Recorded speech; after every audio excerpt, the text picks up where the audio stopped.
Welcome back, everybody, to another episode of Paranormal, the new normal.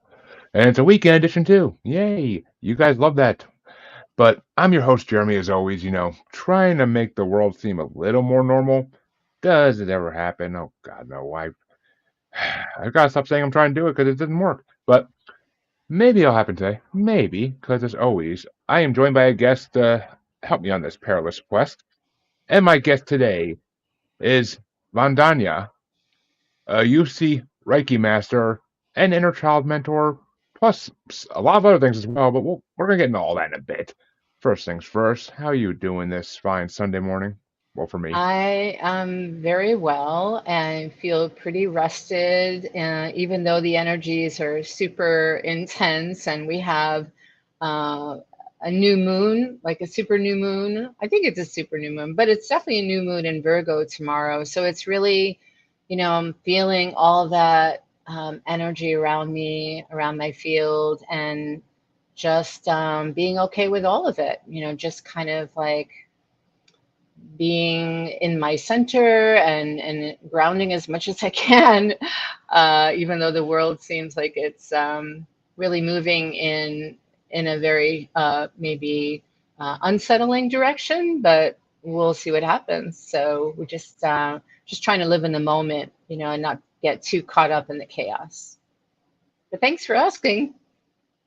Well put. Well put. I like it. And hey, Harley, thanks for watching as always. But, well, the first question I like to ask every guest in this show is simple but complicated. What made you want to go down this spiritual path that you now find yourself walking in? I could not do it. It was a calling from spirit, from my soul, my higher self, my guides, and I just, needed to unmask my true identity and just come out of the spiritual closet and just be myself and really be of service. I always knew I had a lot of gifts. Always felt very connected to spirit, to the occult, to magic, to angels, and to the paranormal. But I really knew that just, being in that 9 to 5 job was like slowly killing my spirit, my soul. And so eventually I just found a way to make that happen and took my first Usui Reiki mastership level back in 2007. Since then, I've been reattuned several times over the years. And that really not only boosted my morale, but it really more deeply connected me and helped me to help others a lot better and just be more present in my life. So I just kind of left the old job, was in sales, basically in also in the healing industry, but more on the retail level. So working in upscale department stores, spas, salons, did hair and makeup for a long time, which is an art in itself. It's also a healing art to help people feel good on the outside. But I knew I needed to, or I desire to make people feel good on the inside. And that was to me priority. It was more important, but I didn't really have a way to take a training course and really like commit to like years of study. And then finally, I kept asking, and then the universe said yes, and I found a way to do it, and left the old limiting jobs that I've had that were just really difficult and really uninspiring. I was the happiest person. I just didn't know what was going to come next, though. So it wasn't like the easiest decision that I've ever made, but it was the best decision I've ever made, and never looked back since then. Yeah, that's the dream right there to leave the 9 to 5. That's the dream.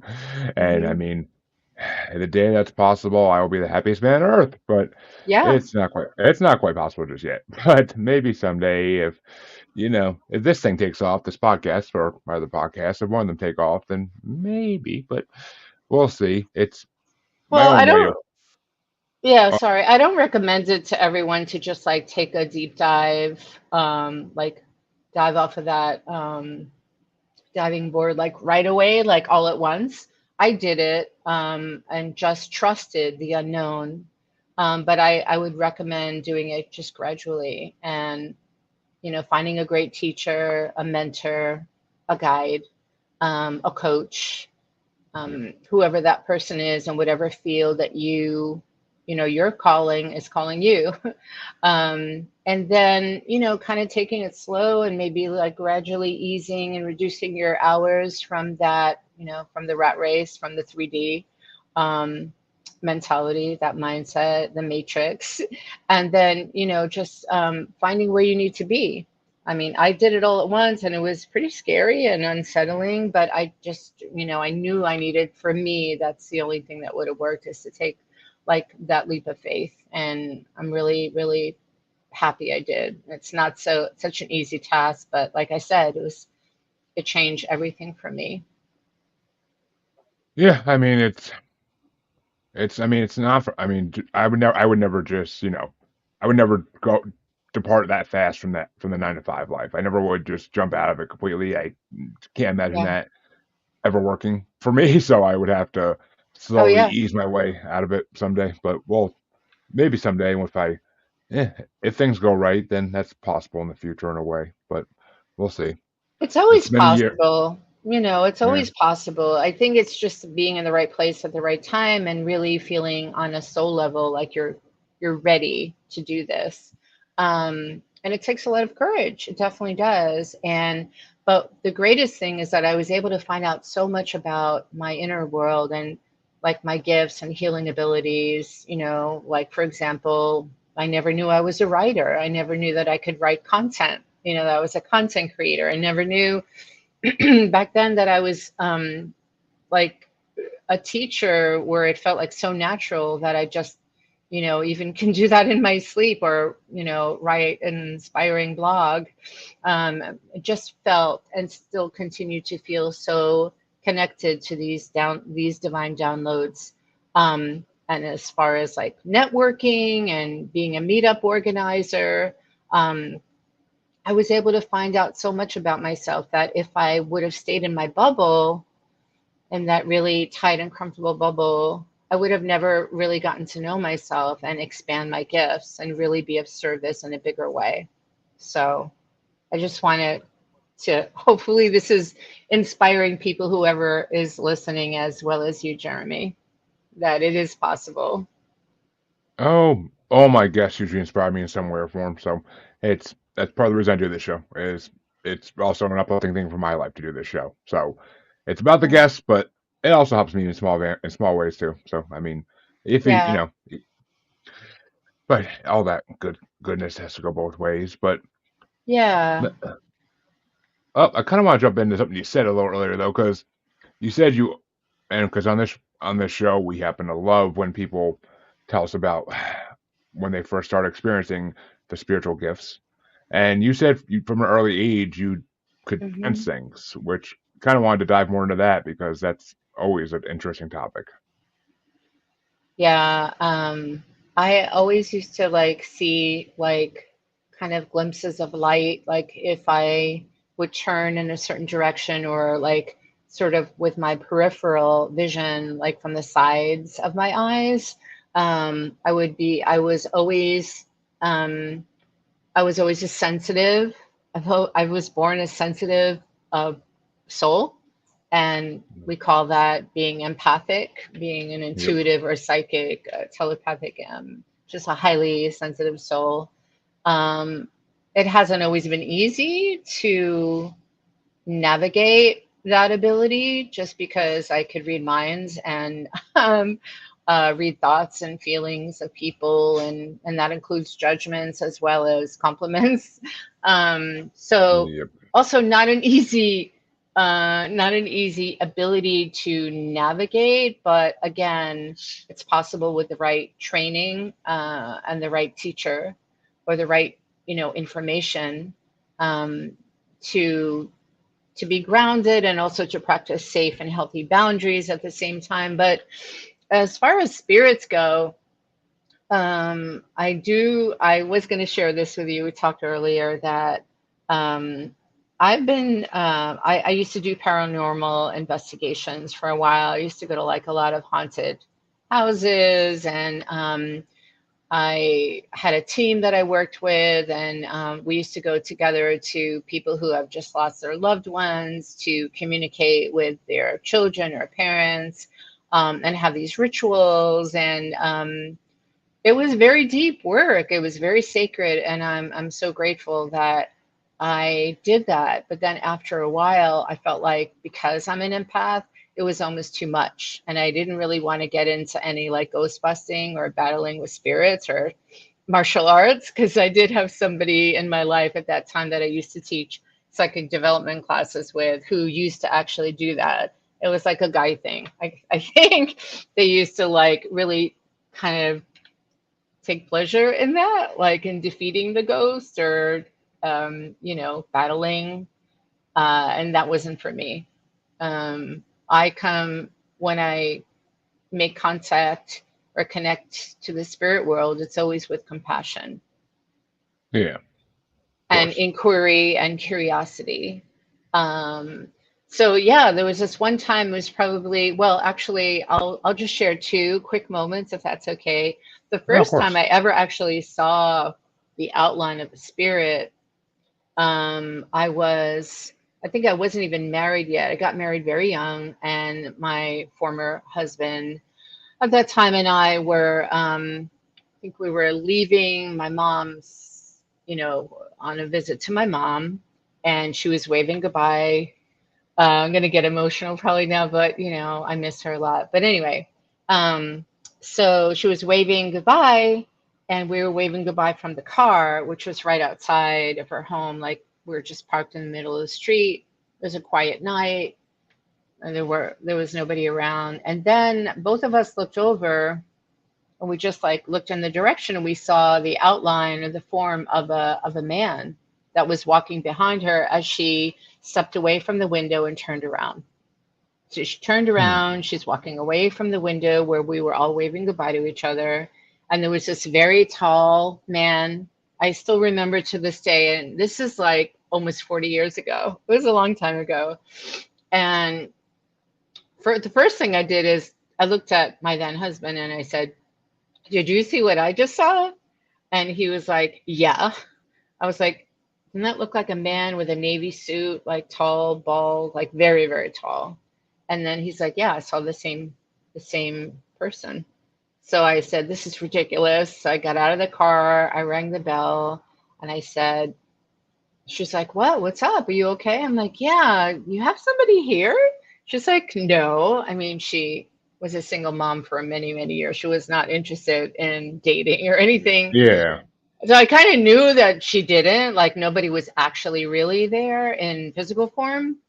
And she's like, "No, why? What happened? What did you see?" And I said, "Well, we both saw like, what I just described." And she's like, "Oh, now you're scaring me." I said, "Well, I don't mean to scare you, but we both saw it." And she's like, "Oh, that's weird." And we kind of left it at that. But later I was working with some mediums, and they said to me, "Well, that was the guardian of the house. It was probably somebody that, lived there before, you guys moved in, and we were there forever. Or it was just like the spirit of the home, but a good, positive, benevolent, kind spirit, like kind of protecting my mom." And Yeah, of I course. kind of left it at that. I was like, "That's so cool, but I've never seen that before." And of course, when you first see spirit, you always like question your sanity. Like, did I really see that? But thank goodness that, my former husband was with me and I wasn't alone seeing this. So that actually helped me to confirm, like, okay, I'm not going crazy. So that was the first encounter with the spirit That's world. interesting. Yeah, It's almost a typical first encounter, but that's just yeah, to have someone next to you that sees it as well and confirms it is always an added blessing for the first time you're seeing these things, because yeah, then you know you're not just going. It's not like you going mental. It's that someone else is yeah, actually confirming that this exists. So it's a yeah. lovely thing. And I also believe that it could have been an ancestor. Could have been a Hmm. relative, a deceased relative on my mom's side. Could have been like maybe her grandfather, who is supposedly, from what I understand, like a very holy man. And so I don't know, but so I don't really talk about this very much, but you reminded me of this encounter that I had. And I just want to remind people also that, it doesn't have to be scary. I mean, spirits are just like us. I mean, some are really cool and some are not so cool. Hmm. They're just disembodied. They're in another plane of existence, another dimension, another realm, right? Some are healed, some are still traumatized and really troubled, and some are caught between worlds and dimensions.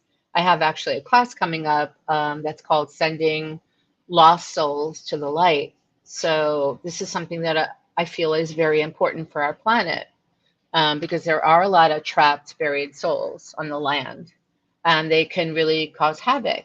They can really create a lot of havoc for people.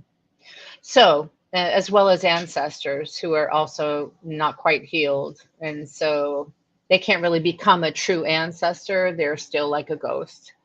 So it's up to us to kind of do a lot of the ancestral healing work for them because they obviously weren't able to do it in their lifetime. Anyway, I'm going off topic a little bit.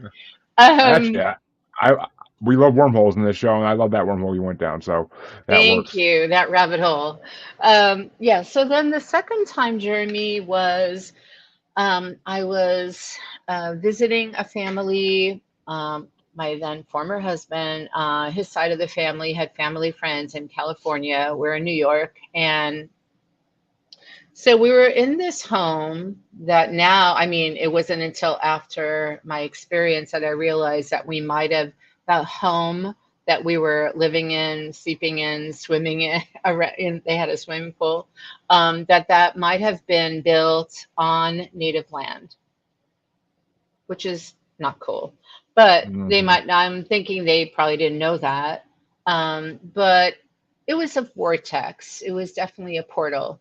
And so we went to sleep just like any other night. And then I don't remember what time it was, sometime in the middle of the night. Something woke me up and I looked. There was a light that caught my eye coming from the wall.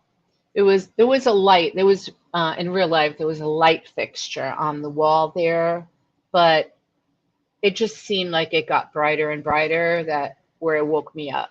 And as I turned to the right and I kind of try to sit up in bed, slowly from the wall, from this light fixture, I saw the shape of a spirit.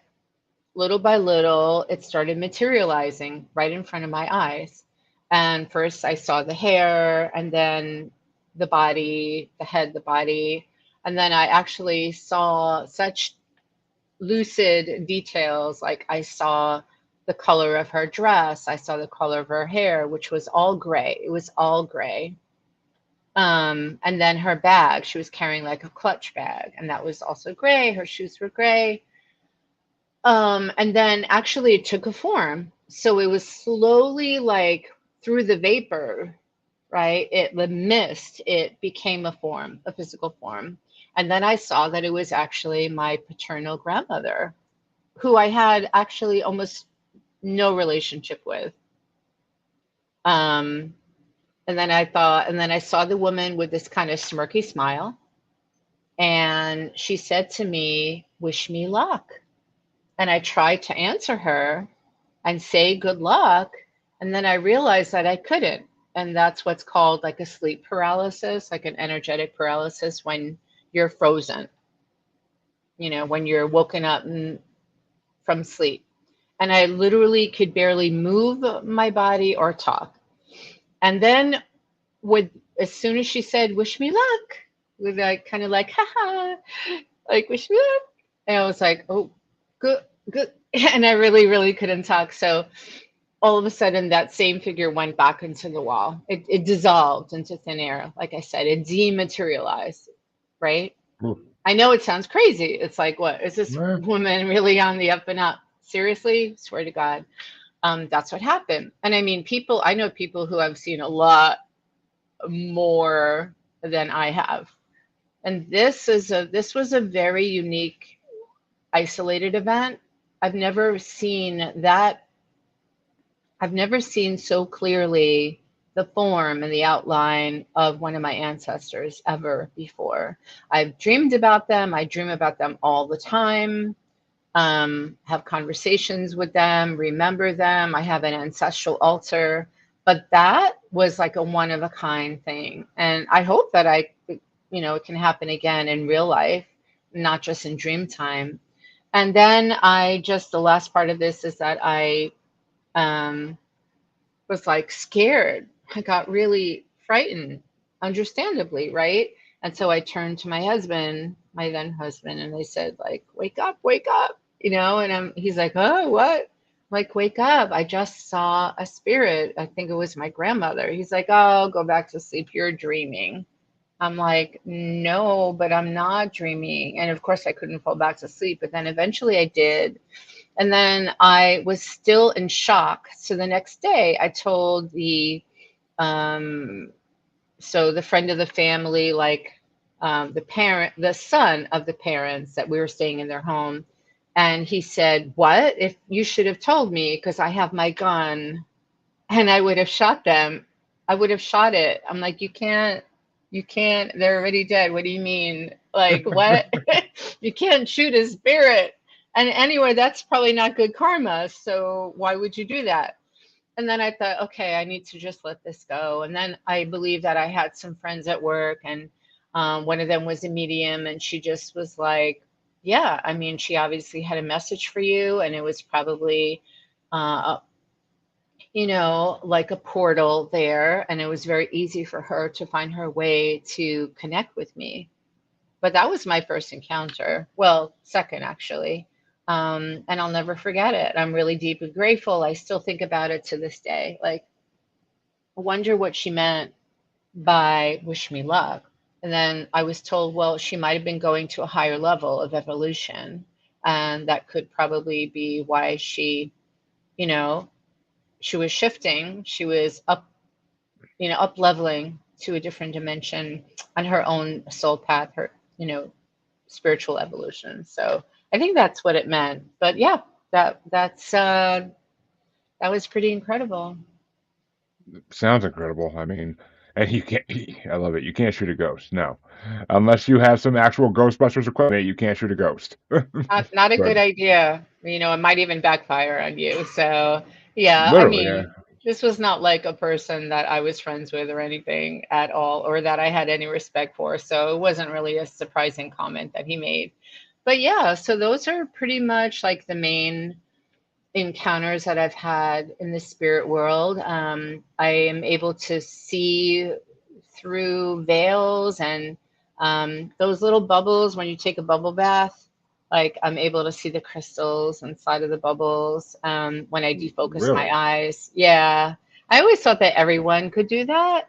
Sometimes if No. I softly, like if I relax my eyes, I'm able to see the outline. And also I've seen body doubles as well, like on the beach. I remember I was just walking.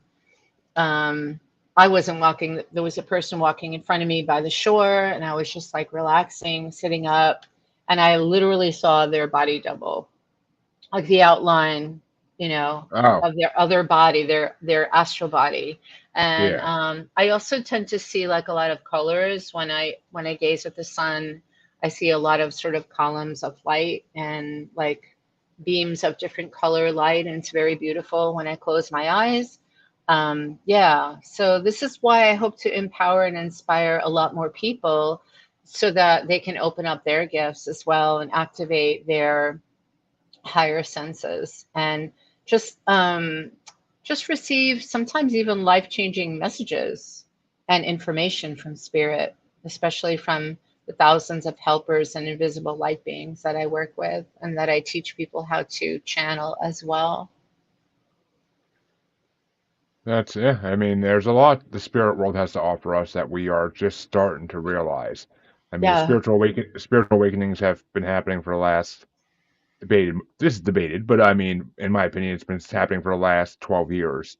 multiple spiritual awakenings happened the last 12 years, and more people are able to embrace the spirit world, the other dimension that holds spirits, and the fourth dimension, as some call it.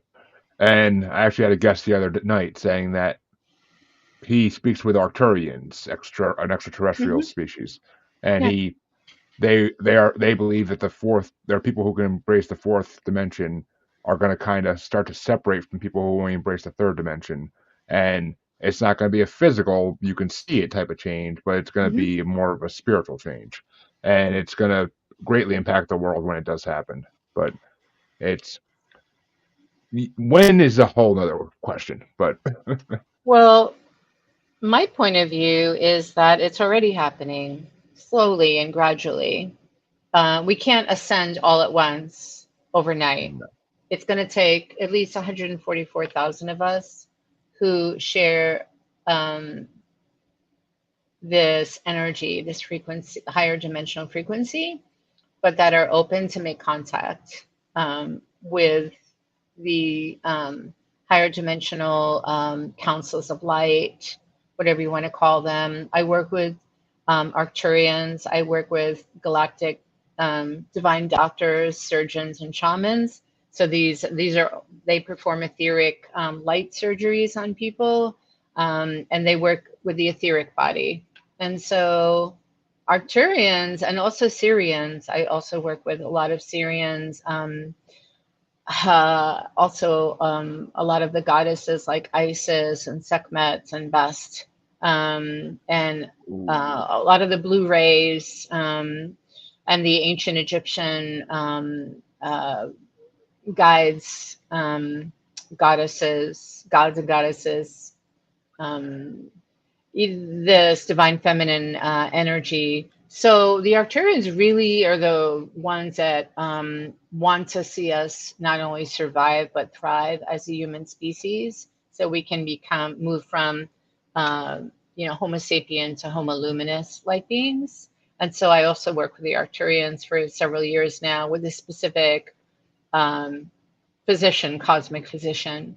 But all of that's on my website, so in my library. So I don't want to give too much away, but yeah, I mean, they're definitely watching us and they are overlighting us, and that's a good thing because I don't think we really know what we're doing here these days. no, I mean, I think no, we're we like don't. really self-destructive to the point of we can go extinct at any moment. So it's good to Very know true. that we have friends in high places. It is, and since you also are a podcast host, I will say, which we'll get into that in a little bit, of course. But if you ever get a chance to get Dean Graves on your podcast, I think the two of you would have a very enlightening conversation. That name sounds familiar, but I am writing it down now. He he Dean Graves. he. His first book was called "Chatting with the Arcturians," Awesome. and Yeah. he's got a second book coming out. That's why he just actually was on my show for a second time. Is because he has Oh, another book. thank He has you. he has another book coming out about consciousness. So Hmm. Beautiful. very very wise man. But I think the two of you would your conversation would be definitely worth listening to. But Thank you. wanted to tap into though the Reiki side of things because we do love Reiki on this show, as I told you pre-show. I mean, I, as my audience knows, I worked with a Reiki master who was on the show previously for 6 months last year, and it literally opened parts of my brain I didn't know were there. So, and made me aware of a connection to the earth, the spiritual realm, whatever you want to call it, in a way that I didn't know was possible.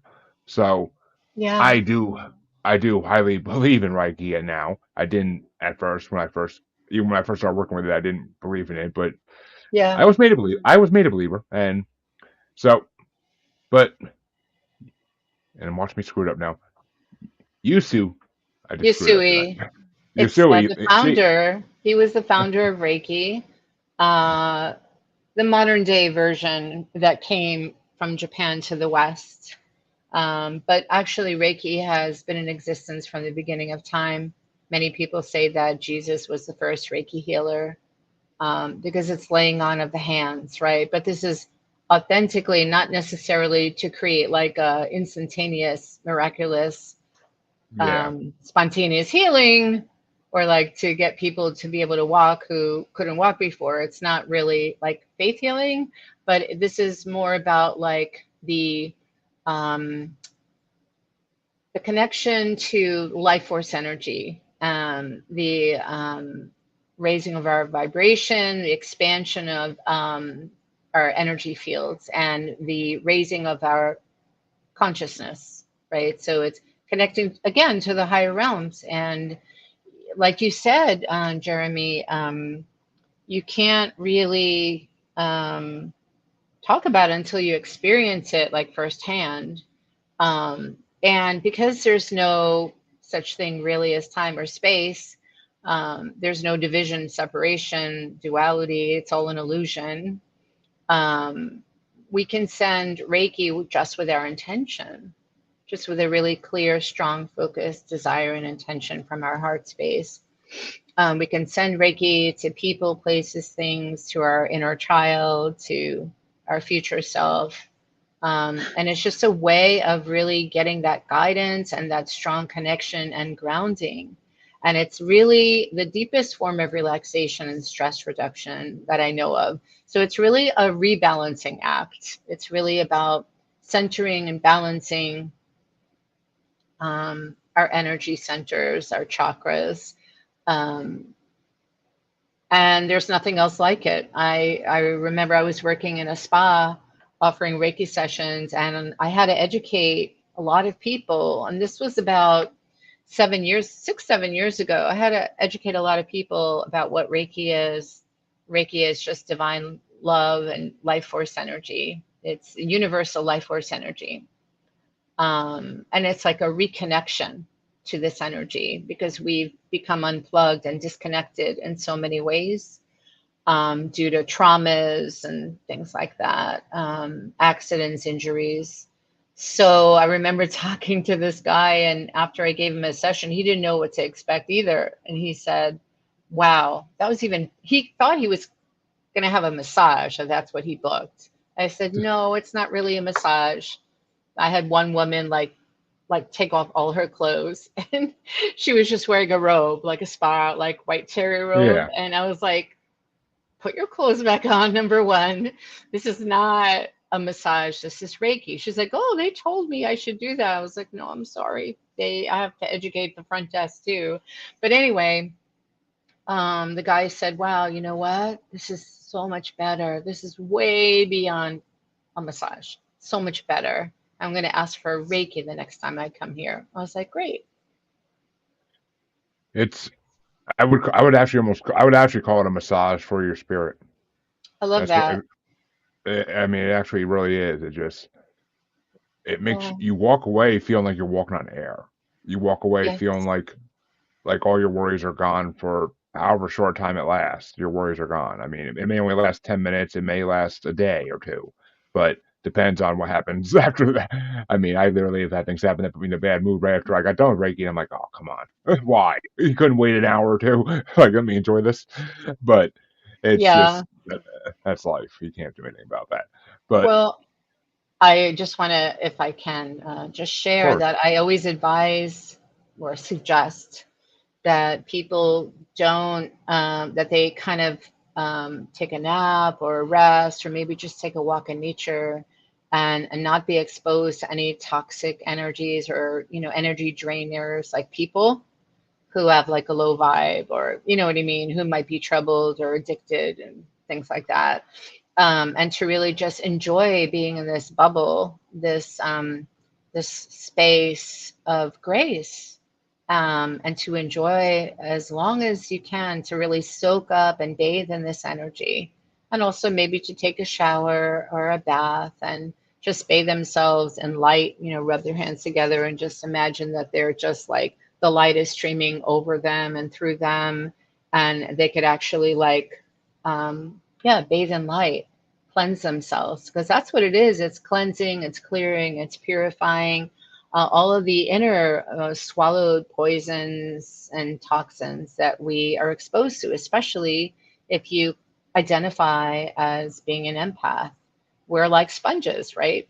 So I always Yep. say, like, if you really want this to last even longer, this sensation of bliss, um, like nothing's wrong, like you're just so connected to spirit and you feel so cared for and nurtured and protected, then if you want that to last longer, just kind of take time for yourself and to enjoy that, and really even to stay away from 5G technology. Like, don't be on your cell phone, don't go back to work, don't go on your laptop, at least give yourself like 3 to 5 hours of that, if not longer. And don't talk to anyone. That's even better. Don't talk to So, anyone. so here's what you do, folks. Get some Reiki done. Grab a 12 pack beforehand, and then go sit in the back porch with a 12 pack by yourself after you have it done. That's my advice. That's my advice. Look, you know what? I'm not a judge of anyone, like whatever works for you.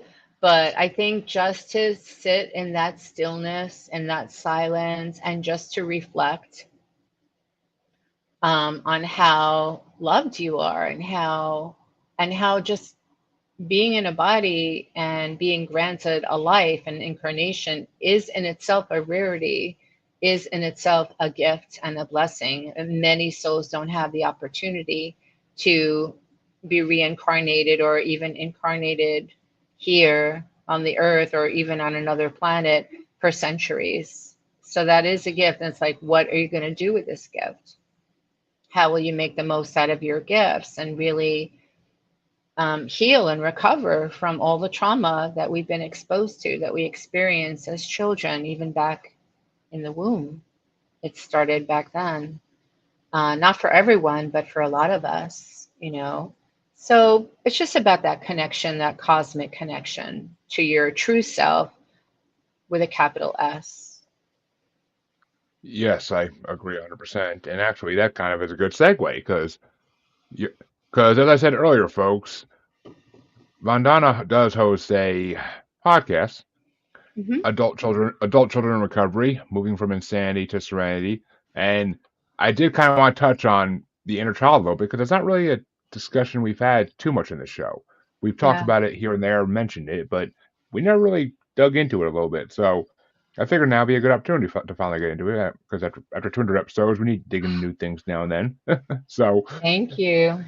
Oh, yeah. Well, I mean, I didn't realize that I was, quote unquote, a survivor of childhood trauma because I never experienced physical abuse. yeah, It was just more of, being raised by emotionally unavailable, neglectful, narcissistic parents on both sides, mother and father. They would take turns. And because they didn't work out their own wounds, they never healed their own childhood wounds. They just transmitted that and passed it on to me and my brother. And I would say like probably 80% or even higher um, of the population um, is affected in our adult life. That's why we're called adult children, because we're still in denial that those things actually happen, or we block them out and we can't even remember, or we look at other people who have experienced severe forms of abuse, physical, emotional, sexual, um, and we think, oh, it wasn't that bad, because we tell ourselves this, so we don't have to deal with that or go hmm to therapy. So just reading books about 2, 3 years ago, I realized that, okay, I can't ignore this anymore. I have to come out and admit and start my healing process, my recovery process from all the traumas. And that was passed on to me generation to generation. I also started going to a group called ACA, which stands for Adult Children of Alcoholics, and Para Alcoholics, which means dysfunctional families, dysfunctional homes, um, where the behaviors and the lack of boundaries is very similar to being raised by a parent who's addicted to drug or alcohol or whatever addiction that may be. And I found that I started going to meetings, and then I realized, it's actually a 12-step group that really has helped me a lot. I created my own group and really have been working these steps for the last year and a half. Um, and really been tending to my inner child, getting to know her, reparenting her, becoming her own loving parent, which is not an easy task, but with a support system, just to be able to talk about it, because we're taught three things subliminally growing up in a dysfunctional household. It's don't talk, don't trust, and don't feel. So we finally, as adults, get to talk and also be heard, really have a voice. So this has been the most healing um, form of recovery, even way beyond therapy, because a lot of therapists are not trauma informed therapists. They're cognitive behavioral therapists. They're social workers. They don't have that unique training in complex PTSD. So that's why I've passed on this knowledge and this support and like a practical way to recover from trauma to all of my students and clients. So I teach them through guided meditation, through journeys, through mindfulness experiences, like how to be more present and and um, and repair all those unhealed wounds that are still playing out and affecting our adult relationships and really creating a lot of damage and even potential danger in the world. I just had a guest on my podcast who's a psychotherapist, and we talked about the potential threat and danger of unhealed adult children. That's what we're called, who never really dealt with all this stuff. And how, when that happens, and like the terrible twos, the toddlers that have these hissy fits and that like have too much power and are maybe spoiled or they act in impunity with impunity. They're Yep. never held accountable. Like, what happens then when these types of wounded children become adults, don't deal with it, don't get treated, or, don't have a handle on it, are in denial about it, and then they are put in positions of power in the government. So we can name a few, but we don't have to. I think everyone pretty much can think of at least one or two people Oh, in international affairs, that this oh is God, yeah. actually happening, where we can even call it a genocide that's actually happening in the world. So this is because those people never went to therapy, they never went to a support group, they stuffed it, they blocked it, they never dealt with all of their pent up rage and anger and fury. Because they were traumatized children that, finally they were disempowered as children, and they didn't have a voice as children. They didn't have any power. And when they grow up, they can really lash out and affect like thousands, if not millions, of lives on the planet. And so that is why I really believe in dealing with your stuff, processing it, integrating it, and really accepting that that happened and that's okay. It's not nothing wrong with it. What's right about it. And how does your life get even better once you come to terms with your childhood, with your history, right? And with all the generations before you that also didn't have that level of consciousness to heal and to recover from all of their wounds, their abandonment, their neglect, and all of that. So it's really, really everything to me. Which, I mean, it definitely, childhood affects us more than we thought in previous generations. That's for Yeah. damn sure. I mean, Yeah. I try, I have, see, that's the biggest issue is I used to think I had a great, like, memory recollection of my childhood. I don't. Yeah. I, Hmm. I mean, either I don't, or I mean, when I bring up memories, my mom tries to tell me that's not true. I'm like, I have clear recollection of this. Why are you trying to lie to me? Like, Right. it's like, Yeah, it's very common, and I'm laughing with you. I because it's kind of ludicrous, and it's happened in my own family tree. There's a lot of unhealed wounds in my own family tree, my ancestral lineage. My brother, for example, my older brother, and my mother have always been at odds. There was always a lot of tension and hostility, really coming from my brother to my mother. And when I checked in, just out of curiosity with both of them, I got two different versions of the Hmm. same timeline.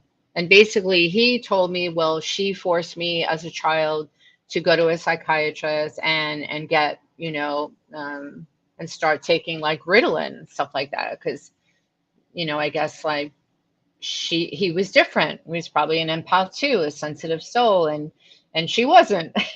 She was, if anything, like really numb and frozen and shut down. And so maybe she just didn't understand where he was coming from. And so that's what she did, according to him. And when I asked her, when I told her what he related to me, she said, "That's not true. That's a lie. I never did that." And so I just thought, well, one of you is not necessarily intentionally not telling the truth, but you have different versions of what you remember. And now I look back at it and I think, well, that's okay, because maybe it's protecting both of you in some way to not remember what actually did happen. Because there's like his version, her version, or whatever, two versions of the truth, and then there is the actual truth. So we'll never know, but what you said makes a lot of sense. Sometimes we I block these mean, memories because it's too painful to remember them. yeah, I mean, I definitely didn't have any childhood of, physical or Oh. or any serious mental abuse at least. But I mean, it's just Right. uh, I I don't know. I've actually been debating for a while now if my mother actually is a narcissist or not. Part of me is like a hard yes, and then the little part of me wants that denial and be like, I don't know. But Okay, I have a solution for you if you're open. So I had an amazing narcissist coach on my podcast a couple of episodes ago. I'm trying to remember his last name. His first name is Darren. It's on my YouTube channel, Vandana Light Healing, and he talks about um, he shares that he treats people who don't even know that they are a narcissist. And because it's such a wide spectrum, everyone has some slight like characteristics of being narcissistic, and that's okay. But also, I wouldn't want his job, because that to me feels like the hardest job in the world, to get people to admit that they may. And if they do express those behaviors or attributes, it's only because they were probably raised by yep, narcissists. So they weren't raised by healthy, positive, loving, nurturing role models. So you can only, like they say in the ACA, like, of course you are the way you are. There's understandably what happened to you, the way you were raised and brought up as a child. How could you have turned out any differently? You couldn't have. But that doesn't mean that we have to, suffer repeatedly, or we have to repeat the behaviors, the toxic behaviors that we were exposed to with our own children or in our relationships. So about being a narcissist, there are tons of books about that, about having a narcissistic mother or father. I too uh, can identify with that, and I almost feel like they were both on that spectrum, just like autism. It's such a wide spectrum. I mean, All of us are yeah, a it little is. bit atypical and neurodiverse. So, what's normal, like you Yeah, said, anyway. and I mean, and I mean, narcissism is just basically looking out for yourself before anybody else, and we all Yeah. do that. We all do that to some degree because we have to, because that's Well, how we we should. survive. That's healthy, actually, to love ourselves, to look Yeah, out for ourselves. But when it becomes dysfunctional, or when it hurts other people, because we know hurt people hurt people, that's when it's really a good idea to take a look and talk to somebody, talk to a professional about that. Yeah, I mean, it's funny because we're actually dealing with another narcissist issue in our lives, which I will gladly talk to you about off camera. Not gonna talk, I can't talk about it on camera, but Absolutely. Absolutely. Yeah, I'd love to but hear.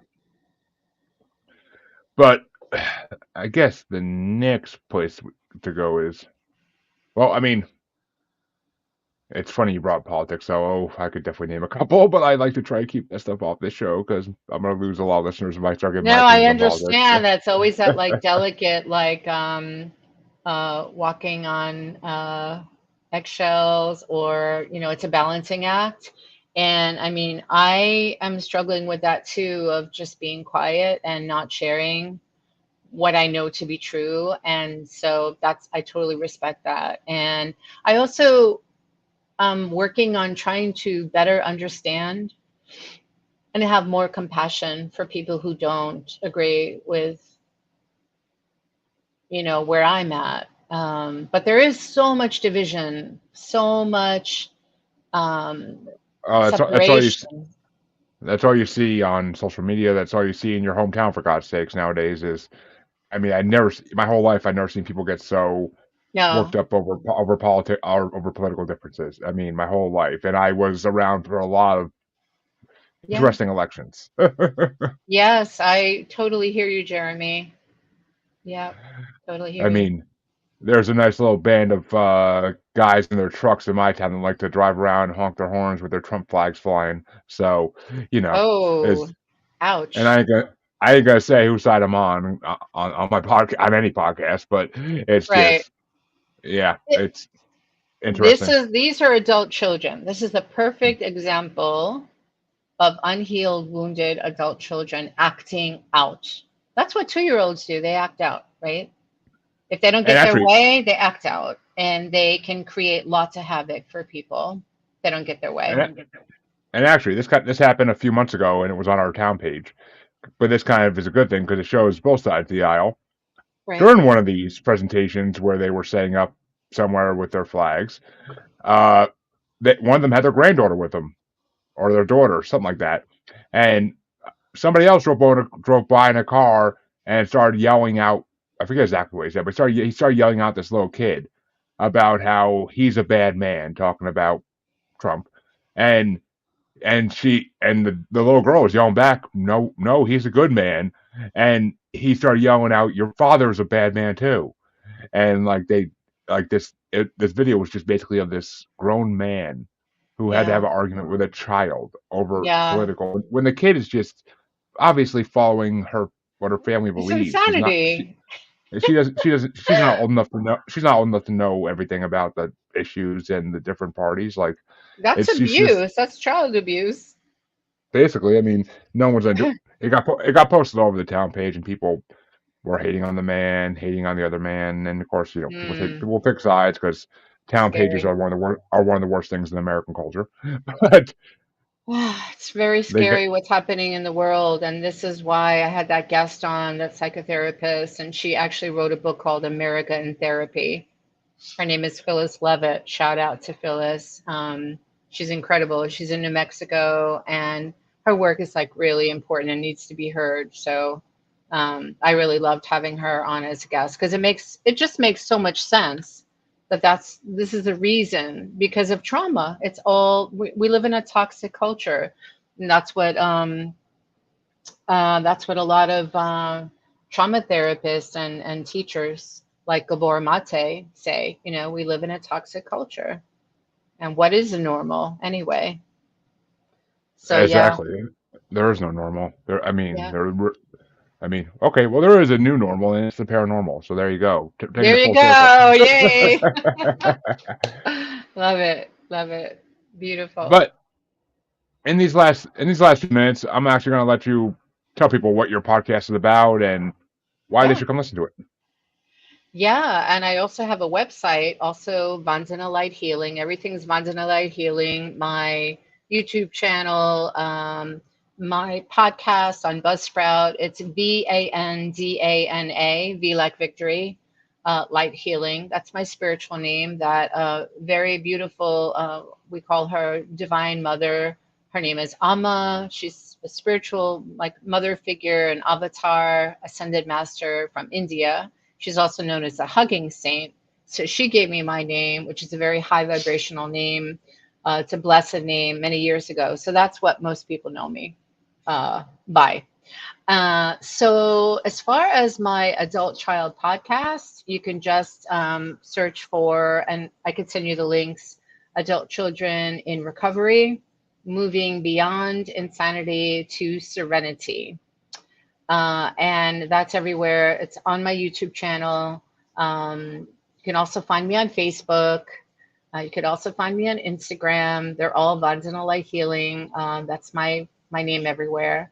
Make it easier for people to find me. And I also offer 15-minute discovery sessions or clarity calls, so people can really ask me any question they want. And also I can make recommendations. I have over 250 different types of healing programs in my Divine Light library, and these work remotely. A lot of all of it is really infused with Reiki, life force energy. So they're basically guided journeys on every healing topic that you can think of. And so they're all in my library. And I try to like find really interesting guests to interview, but I'm also on a lot of podcasts, and I really had fun today with you, Jeremy. So thank you for having Oh, me. it's been a lot of fun. It's been my pleasure. I always enjoy these conversations. Well, 98% of the time, and this one was definitely in that 98%. So I truly enjoyed it, and I want to thank you for coming on. And I urge all my listeners, go check out our podcast, because I mean, who knows? Maybe you are dealing with some inner child drama that you don't know you are really, and maybe you need to work Yeah. through it. There ain't nothing wrong with it. Everybody has their own things to work through. Everybody. Don't tell me you don't. Everybody does. So everybody has something to work through, for God's sake. And So it's not your fault. It's like has nothing to do with you. You did nothing wrong. It just gets passed on. These are like transmissions. We are transmitted, or we inherit the good and the bad and the ugly, right? So to speak. So the gifts, the resourcefulness, the strength and the resilience, the creativity, even the psychic abilities from our ancestors, maternal and paternal. But we also get their, all the toxic stuff too that they didn't have a chance to work out in their lifetimes. So it's up to us to, to take care of all of those parts of us, that are still hurting and wounded, so we could live an amazing, charmed, magical life. So, yeah, I just want to let people know that it didn't start with you, whatever you're going through, you know? Yeah. yeah, I mean, as Billy Joel said, folks, we didn't start the fire. We're just trying to contain it. But you, all my listeners, you know where you can find me by now. If you don't, shame, just shame. But it's in the outro. Check the outro; it's there. Shame. Yes, yes, that's how I do. I tell you to go get help, and then I shame you. So it works. But come check me out this week. I'll be back with more interviews. I'm pretty sure Monday, Wednesday, Thursday, if I'm not mistaken. But I haven't looked at my Cool. calendar, so don't hold me to that. I have a busy schedule, but always. Awesome. But then again, some guests like to not show up. But so that happens. Gotta Shame. you gotta overbook to make up for the ones who don't. Exactly. So, Yeah. but enjoy the rest of your holiday weekend, folks, and I will see you all this week at some point. Have a good one. Thank And you, thank you, Jeremy. Vandana, for coming on. It's been a pleasure.